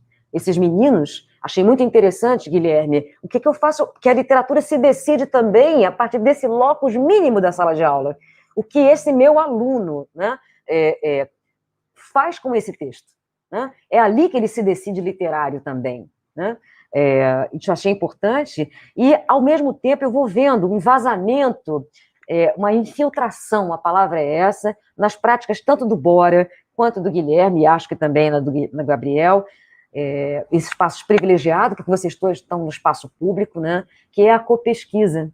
Né, seja a copesquisa com o companheiro de trabalho e a copesquisa com o menino que está ali. Isso é um privilégio, de novo, são poucos os espaços, talvez o Gabriel tenha essa possibilidade, isso me faz me imaginar que essas intervenções que a gente pode ter no Pedro II, na escola onde o Gabriel trabalha, mas principalmente na EBA, né, é uma metodologia de barracão, né, em que todo mundo, de certa forma, né, faz uma ciranda, todo mundo, de certa forma, se despe do seu lugar de protagonista, né, o ponto da elocução, que na escola convencional está em mim, professor, professora, né, o ponto de elocução parece gravitar em muitos lugares, pelo que eu vi da experiência, porque eu conheço um pouco mais a experiência tanto do Bora quanto do Guilherme, e eu acho que a gente poderia, por aí, levantar umas bolas, né? Que na verdade é só um pretexto. É muito bonito ver a conflagração de territorialidade, experiência, e o fato de que vocês estão também fazendo, vou tomar a palavra emprestada do Bora, vocês estão fazendo narração política, escritas políticas, né? Estéticas, literárias, isso vai dando uma espécie de alegria pela forma singular de intervenção nesse espaço da escola. Aí, Gui, como eu puxei pelo nacional, para além do nacional, e para essa política muito importante, que é a dimensão dramática, não é, do cânone, eu acho que a gente pode começar por você, depois Bora, depois Gabriel, porque eu acho que tem uma frente bonita aí, bonita, muito bonita, e muito comovente, de muitas teias, né? Então, devolvo a experiência, a voz, né, para você, Guilherme. Tá bem, obrigado, Marta. Vou, de algum modo, me desviar desse tá? tanto... Vocês vão entre si. Isso, desse tanto de cultura que você produziu, que eu adorei, né?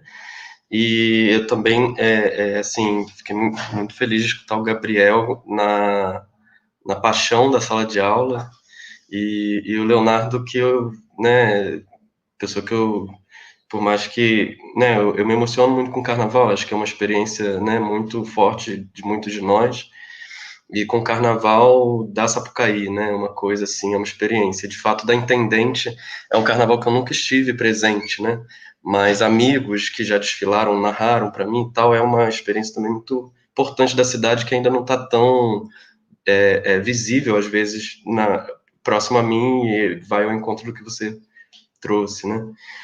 Que eu ia dizer, então, disso que a Marta levantou, né, e eu ia procurar, então, falar de maneira concreta e breve, assim, levando isso para a experiência da pesquisa no programa, né, de ciência da literatura, porque, de fato, eu atravessei, né, o mestrado e o doutorado no programa, com um intervalo muito curto entre eles, entre 2010, quando entrei no mestrado, e 2017, quando defendi o doutorado, né? E é claro que, para mim, tem o sentido da casa, né, da Faculdade de Letras, porque foi onde também fiz a graduação, tem a casa da UFRJ, que foi onde eu fiz o ensino médio, já que fui aluno do Colégio de Aplicação da UFRJ, então tive uma história, assim, com a instituição que é muito marcante, assim, muito longeva, né? Quando a gente pensa nessas questões de materialidade, né? Ou seja, quanto que recebi de investimento dos profissionais da UFRJ na minha vida educacional, né? É impressionante, de fato, né, é uma gratidão, assim, né, muito nesse lugar da graça, né? Ou seja, é imensurável, assim. E aí, ao mesmo tempo, eu fiz uma trajetória de pesquisa muito em diálogo com o Alberto Puchel, né, o professor do programa, com quem, né, recentemente ele fez a defesa dele para a titularidade, né, e ele fez uma fala para os orientandos dele, ou seja, mostra ali uma relação, como claro para qualquer professor, que é uma relação assim, de muita transformação recíproca, né, dos orientadores e dos orientandos, né, de diálogo e tal. Eu penso muito, eu atribuo muito, uma coisa que já apareceu no começo, e aí para dialogar diretamente com o que a Marta trouxe, né, a liberdade de pesquisa, assim, é uma coisa que eu encontrei no programa, posso dizer especialmente no programa, porque eu não conheço os outros programas da Letras assim por dentro, né, mas encontrei ali entre os professores de ciência da literatura, nas ementas que propõem e tal, uma liberdade de pesquisar, né, e reconhecer amigos também pesquisando objetos, assim, né, surpreendentes, indo por caminhos de pesquisa surpreendentes, e sempre de maneira negociada também, ou seja, pessoas que estavam procurando experimentar o texto acadêmico, e muitas vezes essa experimentação, ela era debatida, assim, seja com o orientador, com a banca, ou seja, tinha ali tem uma responsabilidade da experimentação, né, digamos assim, que acho que é uma coisa que eu reconheço muito no campo, no programa, como alguém que passou por ele, e que vai ao encontro disso que o Gabriel trouxe, né, que é esse espaço resistente da escola, né, que de fato, é um espaço resistente. Eu atribuo muito, em parte, isso às condições de reconhecimento cultural e de trabalho que a escola tem, né, ou seja, para um professor formado na década de 70, 80, numa graduação em letras, que de algum modo, não retornou aos estudos e seguiu uma carreira de 30, 40 anos numa escola particular, reconhecer ali uma mudança do seu trabalho, com as condições de trabalho que ele tem, com o que aquele trabalho significa para ele, de fato é quase impensado, ou seja, é uma afronta pessoal, ou seja, né, dizer que ele, né, imagina, não vou ler esse livro que leio há 20 anos, né, então tem mesmo na escola esse espaço que vem de uma minoração intelectual que é da cultura, ou seja, claro, o professor da escola não é um pesquisador, a princípio não é um pesquisador profissional, mas pode ser um pesquisador no sentido das suas condições de trabalho que lhe permitem seguir estudando e seguir pensando a sua prática. Então, é isso que eu queria colocar de antemão, ou seja, que esse trabalho de pesquisa em ciência da literatura foi um trabalho em que reconheci esse lugar da liberdade de pesquisar, em parceria com o Puxeu, formação de grupos de pesquisa, né, experiências de banca de defesa debatidas e dialogadas, e que, de algum modo, levei isso para a escola, e para uma escola que tem uma institucionalidade em que as relações profissionais, elas são bem estabelecidas, e, ao mesmo tempo, eu reconheço muita autonomia, ou seja, que eu quero, né, dizer as duas coisas. O Colégio Pedro II é um espaço, né, de muita longevidade na sua história, né, ou seja, ele ontem completou 183 anos de funcionamento, né, então, assim, é claro que ali há práticas muito antigas, mas existe, sobretudo, uma institucionalidade que propõe autonomia de trabalho, e eu acho que isso é decisivo para a vida profissional de qualquer pessoa que produz, que se dedica ao trabalho intelectual. E aí, nesse sentido, eu fui, no mestrado e doutorado, eu fui pesquisar poesia, né, poesia, especialmente poesia contemporânea, né, e aí eu queria falar rapidamente do drama da pesquisa e né, um pouco desse lugar que a Marta nos convidou a falar, né, ou seja, porque, de fato, a minha experiência do escrever dissertação e escrever tese foi uma experiência muito sofrida, como, né, para muita gente, mas também isso significa coisas diferentes para cada um, né? E no meu caso, eu poderia dizer que havia ali uma questão muito da ordem mesmo de se questionar sobre o sentido, né, da pesquisa, né? Eu acho que eu tenho trazido e trago essa questão da escola muito, acho, nesse lugar também, de a escola, assim como o carnaval, talvez, para o Leonardo, ou seja, são esses espaços do fora em relação à vida do livro, a vida acadêmica, mas que ainda é dentro, né? Ou seja, e aí aquilo é um lugar de autonomia, de liberdade e de buscar um sentido, porque você encontra ali, você está lidando com pessoas que não necessariamente têm uma paixão ou um desejo pela vida literária, pela literatura, e que, no entanto, podem estar tocadas por esse trabalho de pesquisa, né? Então, esse lugar da poesia contemporânea, ele foi me chamando desde o começo, quase também como esse desafio de questionar o valor, ou seja, de pensar qual o valor disso que tem sido feito agora, isso pensando lá atrás, quando eu pensei em estudar isso, né? Ou seja, de estranhar aquilo, né, de achar estranho muita gente escrevendo poesia de maneira muito diferente, o que isso significa, né, ou seja,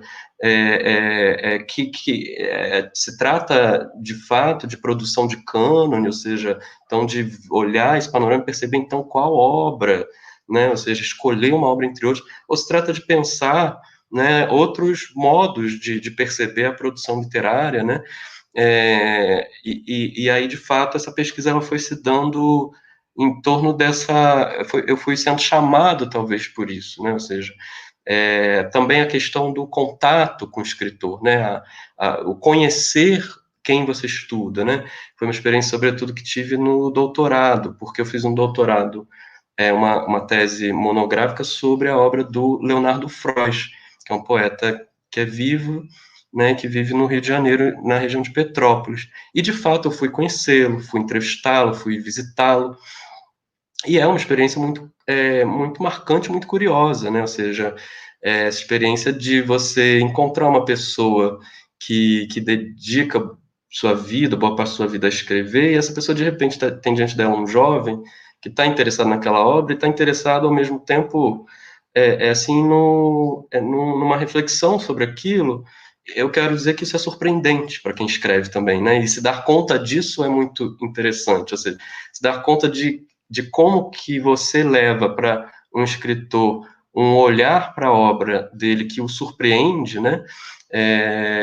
Porque os lugares em que ele está a partir da escrita são diferentes em que você está como alguém que pesquisa no mestrado, doutorado, de fato uma coisa assim, foi um aprendizado para mim, né, também, ou seja, e isso sem contar, claro, a convivência na própria faculdade de letras com os professores que escrevem, os alunos que escrevem, né, seja as pessoas que fazem um trabalho de autoria literária nesse sentido, e que eu encontrei muito no programa esse lugar, assim, de pensar sobre isso, que tem a ver com a co-pesquisa, né, acho, como a Marta apontou, numa perspectiva ampla, ou seja, não necessariamente duas pessoas estão pesquisando o mesmo objeto, o mero fato de eu conviver com esse autor dos textos que eu estava estudando já pressupunha ali acordos, negociações, questionamentos, dúvidas recíprocas entre nós que participavam, então, de uma pesquisa dialogada, né, e triangulada pela orientação e ainda pelos seminários de pós com os debatedores e os trabalhos monográficos feitos para cada disciplina e tudo mais, e isso vai se ampliando, né, uma perspectiva mais ampla, né, mas, bom, por hora é isso, vamos seguir a roda. Quem continua? Eu acho que tem uma coisa em... Você quer falar, Gabriel? Não, oi? Complete raciocínio. Manda, levanta aí. A roda está aberta. Não, tudo bem. Então, eu vou aproveitar aqui. O Luiz Guilherme comentou sobre essa experiência da pesquisa, e eu acho que é muito bacana de trazer essa conversa também. E aí, particularmente falando da minha trajetória, eu estou no doutorado atualmente, né? Eu sou o menos experiente aqui em termos de pesquisa, mas eu trago do mestrado uma grata experiência. Inclusive, a professora Martal, que estava na minha arguição, lá atrás do mestrado,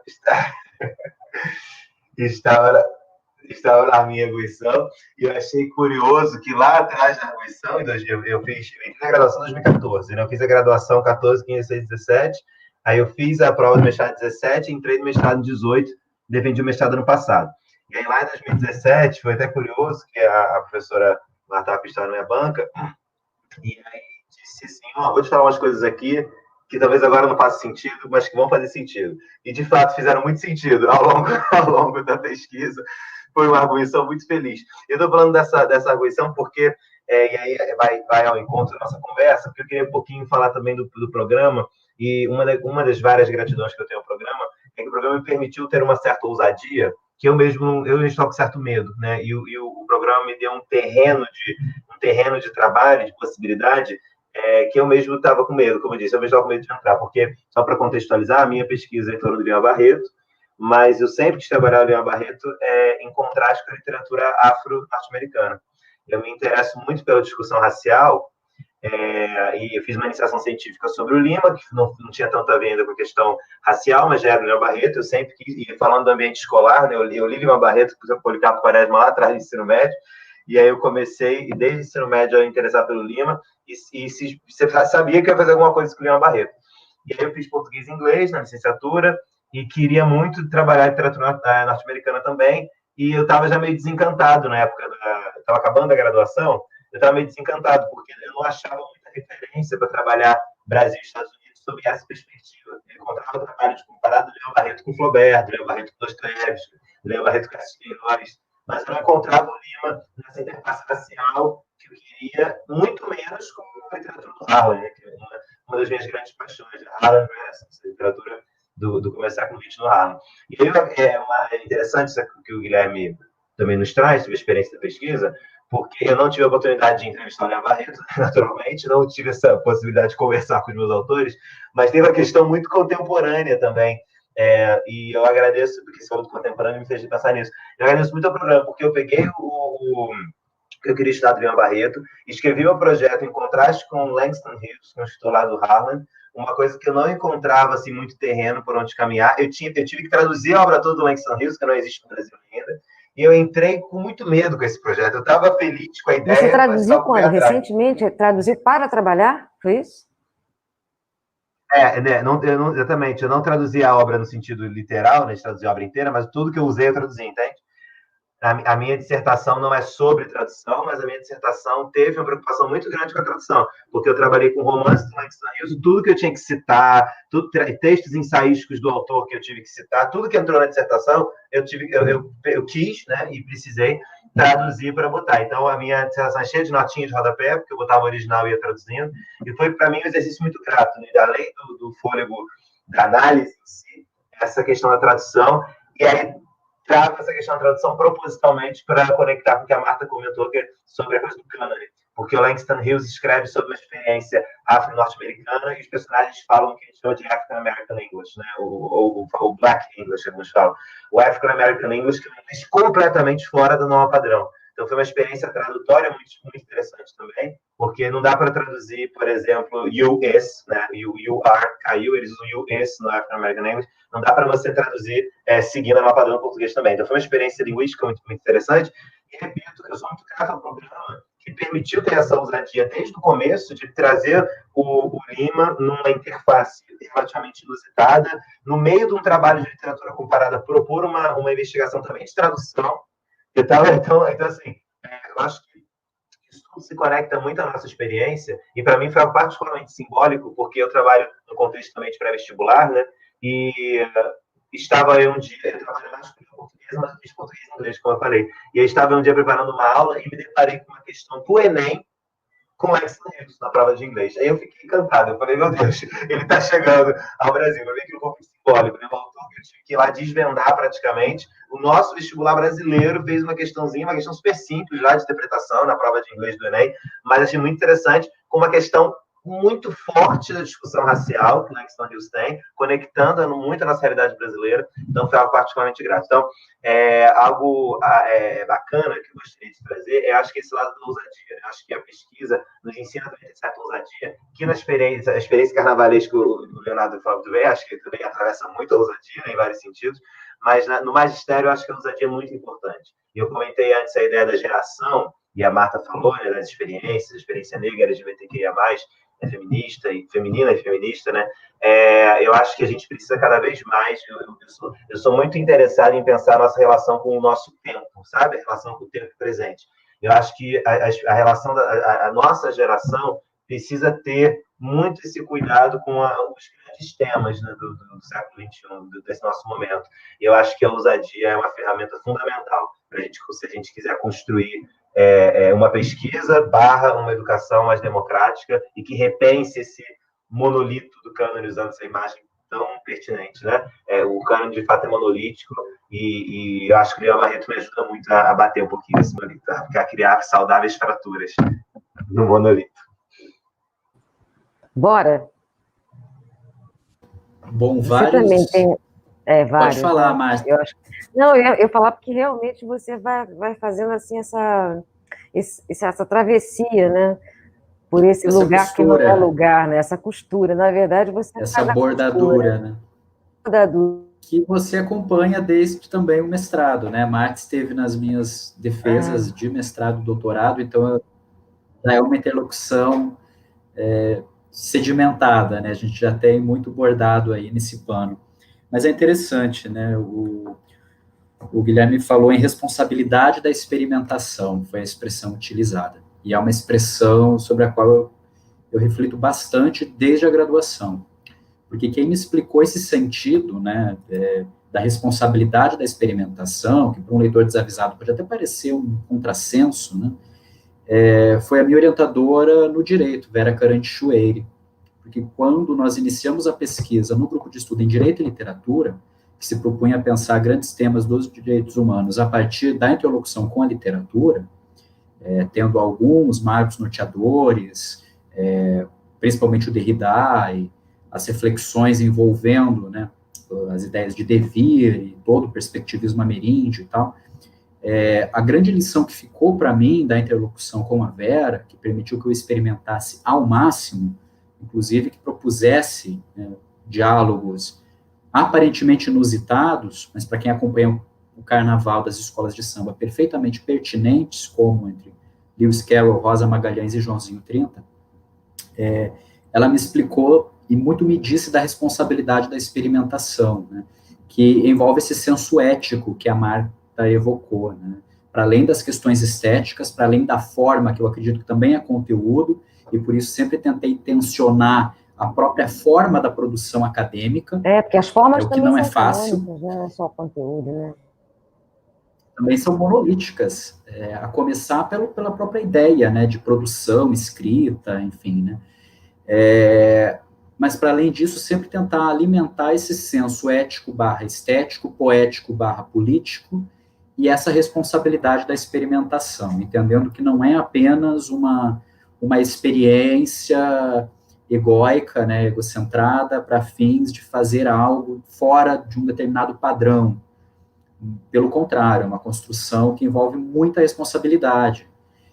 Daí o compromisso, primeiro, com a pesquisa e com o diálogo, né, trazer outros atores, outros agentes para a roda, foi a expressão aqui também utilizada, para que dessas muitas vozes a gente consiga produzir algo tão mais complexo, mais difícil, né, com mais arestas, com mais espinhos, mas é um pouco esse movimento que vem guiando, que vem desnorteando as minhas atuações, tanto enquanto professor, enquanto pesquisador, enquanto artista plástico, enquanto carnavalesco, enquanto qualquer coisa, né? Porque no meu entendimento as coisas se misturam. Eu entendo que o barracão também é sala de aula, e a sala de aula também é barracão. Inclusive, a gente havia conseguido um início de movimento nesse sentido, né? De realizar oficinas com estudantes de diversas instituições do Rio de Janeiro, do Instituto Federal, da PUC e da Escola de Belas Artes, dentro do Barracão da Grande Rio, que foi uma experiência muito feliz, promovendo, né, primeiramente, uma troca de vivências, né, uma troca de olhares, que é sempre muito profícua, e devido ao contexto pandêmico, ainda está tudo em suspenso para o próximo ano. Então, eu penso muito nessa questão da responsabilidade da experimentação, a expressão que o Gabriel utilizou, ousadia, né, a ousadia criativa. É algo que eu me cobrava muito. Interessante, aí tentando fazer uma rememoração das pesquisas, a Marta vai entender perfeitamente o que eu vou falar, é interessante, durante o mestrado, e acredito que todos os estudantes de mestrado passam por isso, a começar pelo tempo, que é um tempo mais curto que o doutorado, obviamente, mas essa responsabilidade da experimentação, eu levava ela tão a sério que eu criei amarras, inclusive discursivas, quanto da escrita da dissertação. Porque eu sabia que estava trabalhando com um tema tão anticanônico, tão fora do que se entende, né, as narrativas de enredo, né, de Rosa Magalhães, que no meio carnavalesco é um cânone, a Rosa é um monolito para nós que entendemos, que pensamos estética carnavalesca. No entanto, em outras esferas discursivas, em outros círculos culturais, talvez ela nem seja conhecida enquanto carnavalesca, o que é muito interessante. Eu recentemente participei de um evento na escola de música, todo mundo conhecia Rosa Magalhães, enquanto cenógrafa e figurinista de ópera. Aí, quando eu falei que ela era carnavalesca, foi um choque, o que para mim não, né, causou um estranhamento. Da mesma forma que me causou estranhamento ano passado, durante um evento na escola de dança, né, Angel Viana, eu descobri que o Joãozinho da Gomera era super estudado por alguns professores, enquanto professor de dança de Mercedes Batista, primeira bailarina negra a integrar o corpo de baile do Teatro Municipal, e não enquanto pai de santo. Ninguém sabia que ele era pai de santo, né, babalorixá. Então, a gente percebe o quanto às vezes... Adoro! Eu vou ficando descomportada, mas eu adoro o quanto esses círculos, eles são menos porosos do que parece, né? E a gente que se coloca nessa zona conflitiva, nesse espaço, como eu disse, um pé de um lado, um pé de outro, né, navegando nesse rio caudaloso, sem saber exatamente aonde vai chegar, qual o porto de partida, qual o porto de chegar, eu me sentia muito angustiado durante a escrita da dissertação. Então, tentei, ao máximo, justificar no texto o quanto aquele trabalho estava fincado nesse campo que é movediço da teoria literária. E quem percebeu isso enquanto leitora foi a Marta. A Marta falou, não entendi porque ao longo do texto, tantas e reiteradas vezes, você tenta provar que teu trabalho é um trabalho de teoria literária, porque ele é um trabalho de teoria literária, da primeira à última linha. Você não precisa deixar isso evidente para o leitor, né? Quase como uma prova para si mesmo. E, na verdade, era isso, era uma prova para mim mesmo. Era e a minha escrita sempre foi muito transparente nesse sentido, sempre muito misturada, quase etnográfica, no sentido de ir agregando ao texto uma experiência prática, e também o meu olhar enquanto artista. Naquele texto eu entreguei o golpe. E aí no doutorado eu acabei indo para um lado completamente oposto. Eu abracei a experimentação quase radical, também muito provocado pela Marta, pela interlocução com Samuel Abrantes, professor da Escola de Belas Artes, e desenvolvi um trabalho bastante distante do que se entende por cânone, era quase um relato, né? Eu tratava de narrativas da Rosa que tratam do deslocamento, narrativas de viagem, enquanto narradora, né, desse trânsito, desse entrechoque, já apareceu aqui a questão do nacional, a questão do universal, o local, e toda essa temática, né, dos narradores, e assumir isso enquanto forma da escrita, né, quase enquanto um diário das minhas experimentações, eu escrevendo sobre uma carnavalesca, também desenvolvendo carnavais em paralelo, eu escrevendo sobre uma carnavalesca que tem como um dos seus principais símbolos narrativos a ideia do barco, que ela já traduziu em cenografia, em figurinos, e mesmo na narrativa, dezenas de vezes, na narrativa escrita, e eu estava, naquela ocasião, produzindo um barco, que era a primeira alegoria da narrativa sobre o Arcebispo do Rosário, dialogando com o Ode Marítima, né, Fernando Pessoa.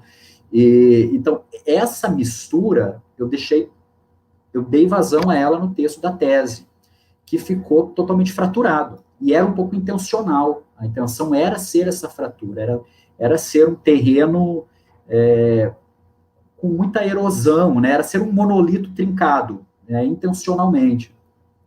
E felizmente a arguição, a troca foi bastante positiva. Em paralelo também desenvolvi um trabalho artístico, que era um caderno que me acompanhou durante a escrita. Então, o narrar dessas experiências mostra o quanto é difícil, é uma corda bamba, né? Eu me sinto muito nessa zona de desconforto, e é desse desconforto permanente que procuro tirar a matéria-prima para desenvolver todas as minhas criações, seja enquanto pesquisador ou enquanto artista, no caso específico, no campo do carnaval. Marta falou, né, da sabedoria de barracão, que é algo que nós também já discutimos em outras oportunidades. Me parece que é isso, é pensar outras epistemes, né, outras possibilidades, outras pedagogias. Alguns teóricos propõem a pedagogia das encruzilhadas, que é o caso do Luiz Rufino, da UERJ, pensando outras formas, outras vozes narrativas, olhando também para as narrativas de matriz oral, que é algo que eu comecei a investigar com mais profundidade também no programa, né, nas aulas do professor Eduardo Coutinho, e que é algo que me acompanha cada vez mais, principalmente na interlocução com a antropologia, né, com essa visão do perspectivismo, com os relatos etnográficos, os cadernos etnográficos, e trazer essas outras vozes para a aula, né? Para mim é sempre uma alegria quando eu posso partilhar e compartilhar do conhecimento, desse ato narrativo grande, com outros agentes que estão aí pensando, né? Até porque, como eu disse, o meu lugar de narrador numa escola de samba é extremamente privilegiado, né? Nós, carnavalescos, acabamos sendo uma espécie de cânones ambulantes em cada escola, porque a gente tem o poder da criação daquilo, o poder que historicamente foi instituído para essa categoria profissional, né, de desenvolver a narrativa que todo um coletivo, uma comunidade, que é o termo utilizado, vai cantar, vai defender as suas cores, né, vai participar desse ritual. Então, essa dimensão ritualística torna a coisa bastante complexa, bastante delicada, né?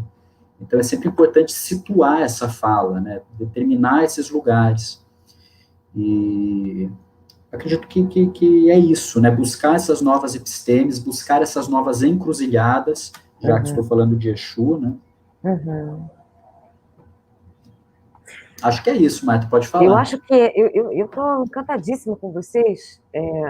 Bom, eu já sabia dos talentos individuais, né, obviamente, né, e a gente sabe que vocês são mais que egressos, porque basta, enfim, vocês vão deixando rastros importantes, né, mesmo que a gente não chamasse, olha, vamos reunir esses meninos aqui, estou chamando de meninos de maneira mais amorosa possível, né, porque vocês vão deixando rastros importantes da gente seguir.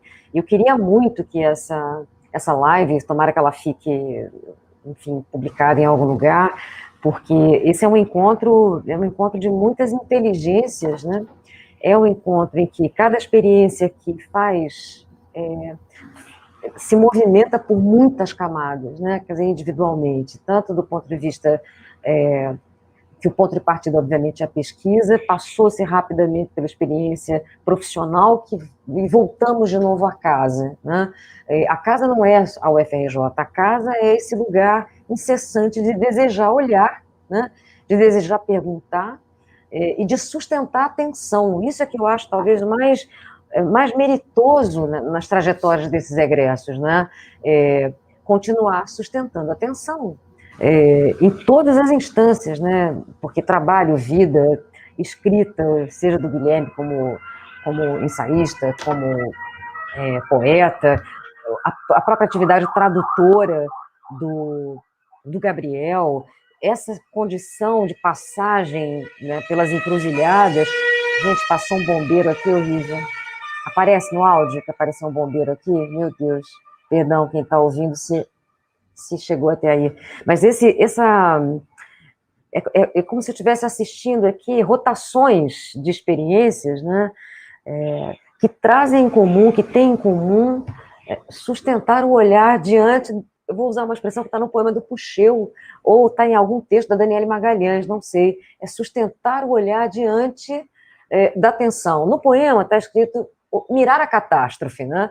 A gente não precisa, esse momento é um momento delicado, mas no meio da catástrofe, desse tempo, né, como está lá no poema do Puxeu, é motivo de muita aprendizagem, de muito orgulho, essa interlocução com vocês. Eu imagino que vocês estejam exaustos pelo tempo que a gente está aqui online, que é muito tempo, né? E aí, como a gente está chegando em 15 para as 6, eu acho que a gente poderia fazer uma fala de despedida, uma fala de até daqui a pouco, né? Que é a minha aposta, até daqui a pouco, gente. Isso vai acabar e a gente vai poder se encontrar. Por outro lado, né? É uma coisa curiosa. Por mais que a gente precise de um teste de resistência enorme para estar online, é tão maravilhoso ouvir, é tão... Para a gente que está aqui, vocês que saíram e a gente permanece, é condição de oxigênio, entende?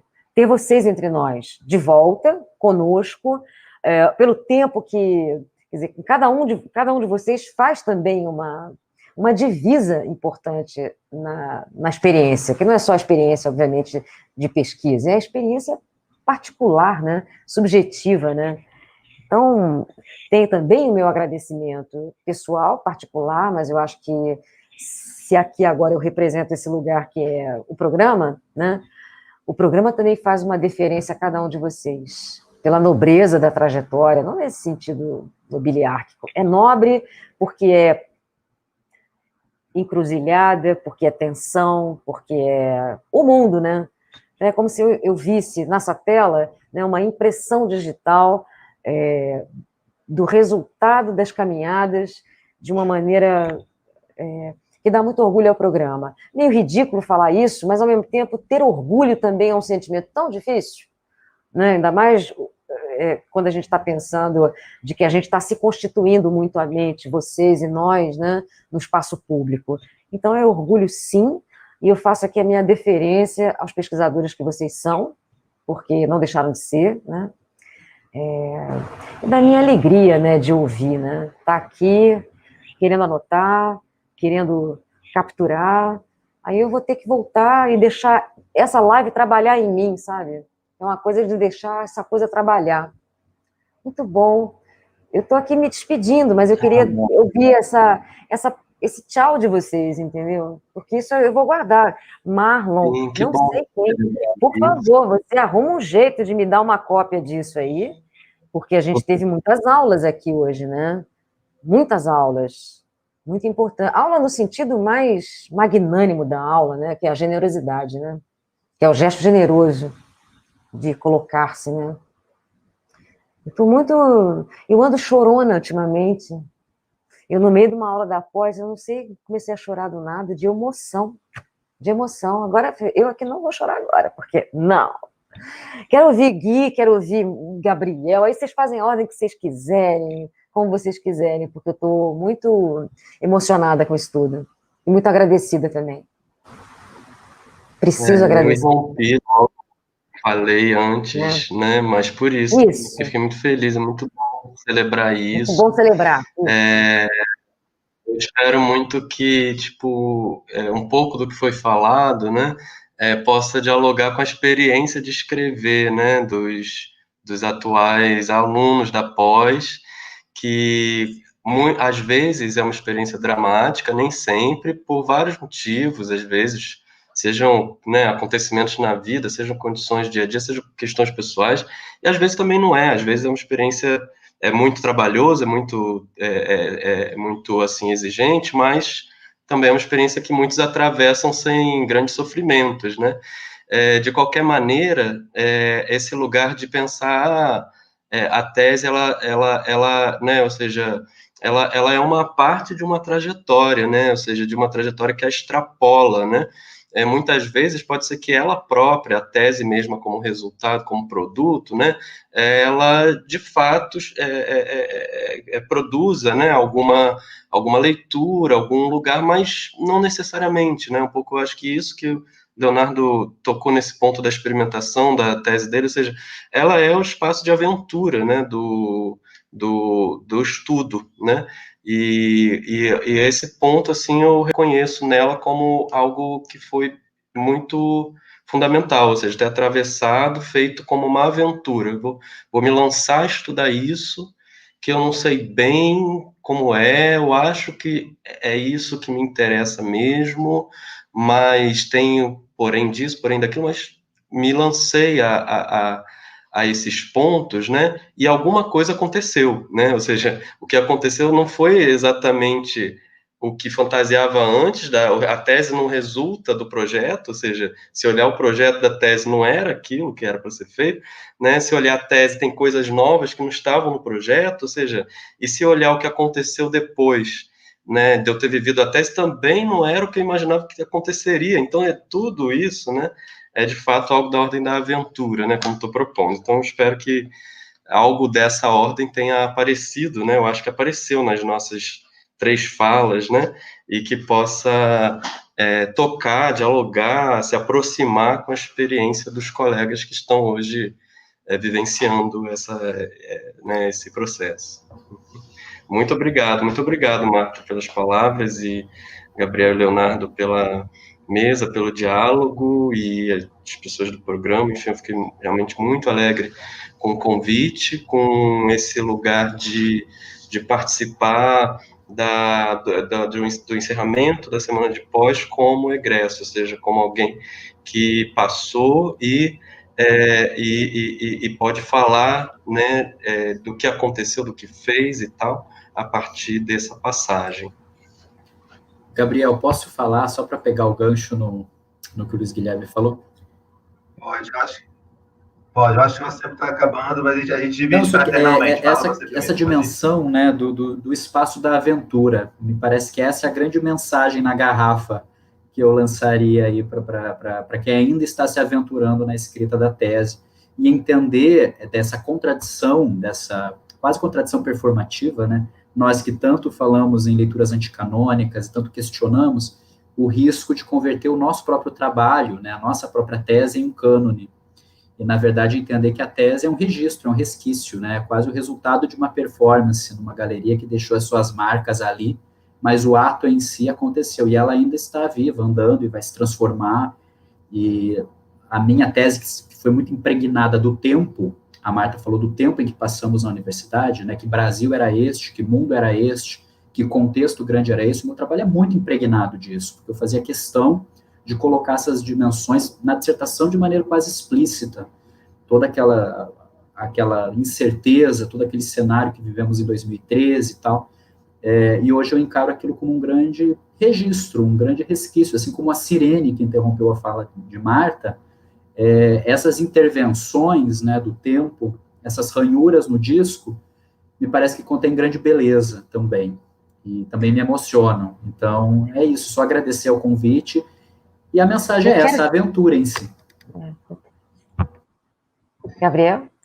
Bom, nós já mencionamos, mas eu gostaria de novo de lembrar aqui do Antônio Cândido, né, da figura Antônio Cândido e do prêmio.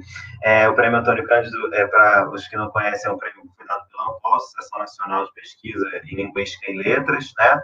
E foi um prêmio dado às melhores dissertações de mestrado do biênio 2018-2019, e eu tive a grata surpresa e felicidade em ganhar o primeiro lugar como melhor dissertação do Brasil, e eu devo muito, já falei da Beatriz Dede, mas falo de novo, devo muito a BA por isso, que me orientou lá desde os primeiros passos da pesquisa, e ao programa, né? O programa, realmente, eu falei dessa ousadia, se não fosse o terreno, as disciplinas, os demais professores, todo mundo, jamais isso teria ganhado corpo e acontecido. Então, deixo aqui minha reverência, a Marta fez a reverência, deixa minha reverência a todos os professores do programa, inclusive a professora Marta Alckmin, que estava lá na arguição, como eu falei, também fez parte importante dessa trajetória, todos os professores com os quais fiz disciplina, os professores com os quais não fiz disciplina, mas que pude conhecer, agradeço demais também.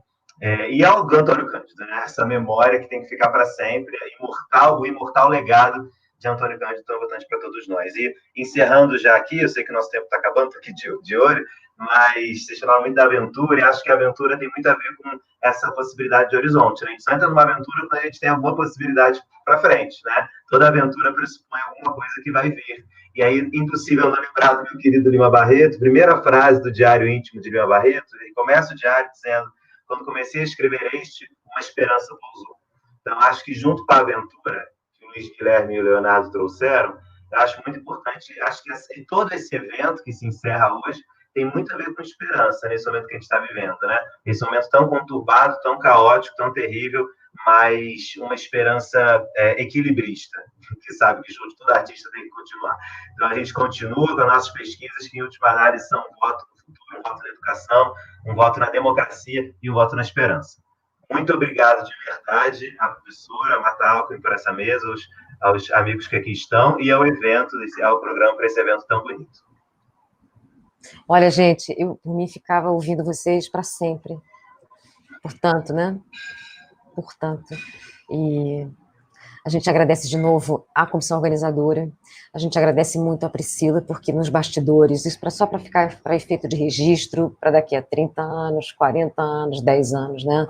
Erguer um simpósio desse, com toda a facilidade tecnológica, é uma operação, né?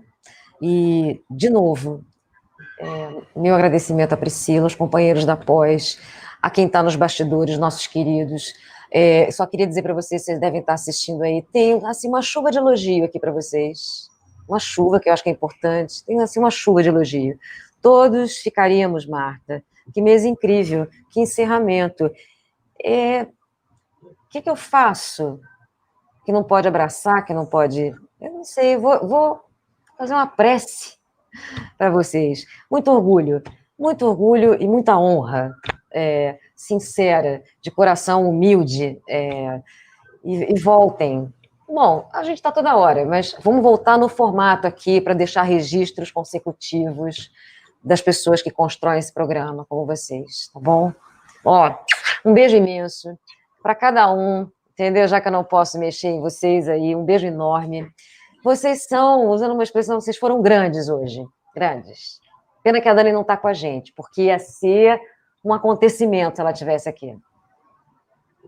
Pode desligar a gente, Marlon?